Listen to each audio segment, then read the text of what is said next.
Hello everyone, আসসালামু আলাইকুম সবাইকে। আজকে একটা নতুন রেসিপি নিয়ে চলে আসলাম। রেসিপিটা হলো চাপা শুটকির ভর্তা।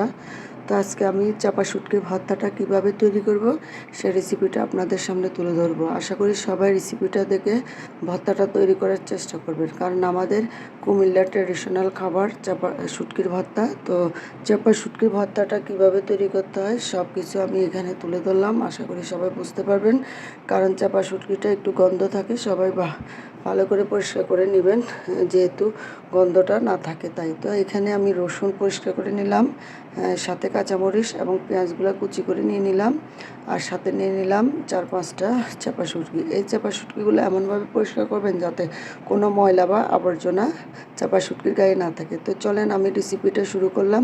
তো এখানে আমি সুন্দর করে রসুনগুলা তেলে ভাজি করব যাতে আমার রসুনগুলা একেবারে গলে যায়। যেহেতু আমি চাপা শুটকির ভর্তা বানাবো, তাই তো আমি রসুনগুলো যখন ভাজবো খোলায় তখন একটু তেল দিয়ে দিব ভালো করে সিদ্ধ হওয়ার জন্য বা ভাজার জন্য। তো আমার রসুনগুলো যখন একেবারেই ভাজা হয়ে যাবে, নরম হয়ে যাবে, তখন আমি খোলা থেকে উঠিয়ে অন্যটা ভাজি করব। তো হালকা হালকা বাদামি কালার চলে এসেছে, এটাকে আরেকটু আমি ভালো করে নেড়ে চেড়ে নামিয়ে নিব। তো পরবর্তীতে আমি আস্তে আস্তে কী দিব সেটাও আপনাদেরকে তুলে ধরবো।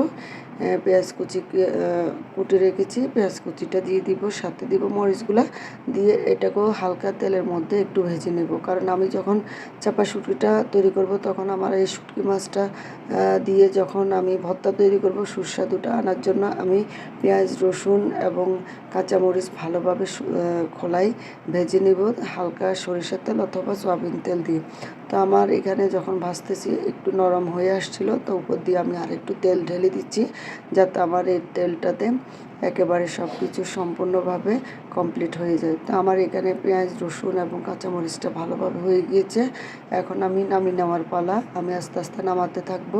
থাকার পরে আপনারা দেখবেন আমি চাপা শুটকিটাকে কীভাবে ভাজি করি। যেহেতু এই মাছটা শুটকি মাছ, তাই আমি চেষ্টা করব তেল দিয়ে শুটকি মাছটা ভাজার। তো আমি যখন শুটকি মাছটা একেবারেই ভেজে ফেলবো, 2 পাশ ভালোভাবে ভাজা হবে, একটু নেড়ে চেড়ে ঘুটে নেব। যেহেতু এখানে কাটা আছে, কাটাগুলো ভালোভাবে পরিষ্কার করতে হবে, না হয় শুটকি মাছের ভিতরে কাটাগুলো থেকে যাবে। তো আমার এইখানে শুটকি মাছ ভাজা হয়ে গিয়েছে দেখেছেন। সাথে আমি রসুন, পেঁয়াজ এবং কাঁচামরিচ মিক্স করে আমি আবার একটু খোলায় ভেজে নিব যাতে গন্ধটা না থাকে। তাই তো আপনারা চাইলেও সুন্দর করে এভাবে পরিষ্কার করে ভাজি করে তো ভর্তাটা তৈরি করে নিতে পারেন। যেহেতু আমি চাপা শুটকির ভর্তা তৈরি করতেছি সেহেতু আমার অনেক প্রসেসিং করা দরকার। আপনারা তো দেখতে পেলেন আমি কীভাবে প্রসেসিং করলাম। করার পরে এখন খোলা থেকে নামিয়ে সুন্দর করে আমি শিলে-পাটা বাটি নেব।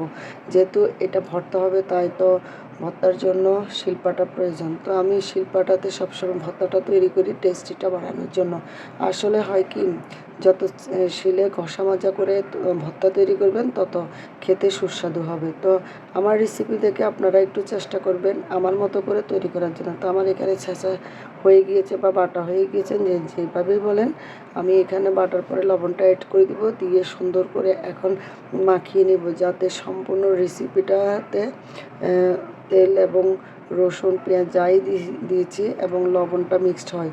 তো এভাবে আমি সুন্দর করে গোল গোল করে করে নিব, ভর্তার সাইজ করে নিব। এখানে বলের মতো তৈরি করে নিব। দেখলেন আমি বলের মতো তৈরি করে নিলাম।